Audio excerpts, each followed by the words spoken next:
Here in the Lone Star State, bill pre-filing, to be exact, for Texas's 87th legislative session. It actually began 1 week ago, and over 530 Senate and House bills await Texas lawmakers in January. Yeah, some bills taking on the issue of marijuana in the state. As Zach Verdilla reports, there are people who believe because of the economic struggles right now during this pandemic, Texas should go for a huge economic boost. The 2020 general election saw 4 new states legalize recreational marijuana and 2 others approving it for medical purposes. That brings the total of number legal states to 15 in the U.S.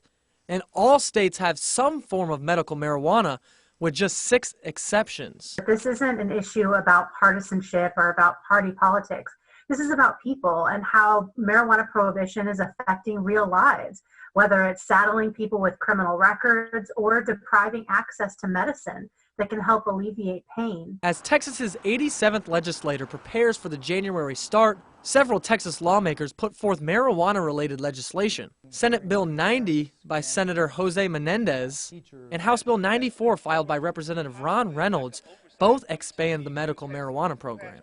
More patients would be eligible, more products available, and operational fees for dispensaries would lower. Every legislative session, we make our way further down the line and further in the process. In 2019, the Texas House passed a bill to lessen penalties, but many backed away from legislation. And after it died in the Senate, Lieutenant Governor Dan Patrick tweeted, "I join those House Republicans who oppose this step towards legalization of marijuana." But Executive Director of Texas for Responsible Marijuana Policy, Heather Fazio, doesn't see it that way. Fazio cites the fiscal impact. Texas estimated to rake in around $1.1 billion every 2 years if marijuana were taxed similar to Colorado.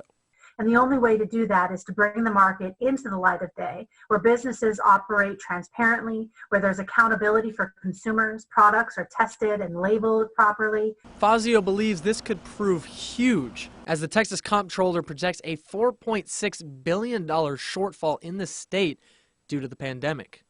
That was Zach Verdilla reporting. The 87th legislature begins January 12th. In all, there are 11 different bills aimed at marijuana in the state. Those opposed, like Lieutenant Governor Dan Patrick, remain wary of medical marijuana, saying it could become a vehicle for expanding everyone's access to the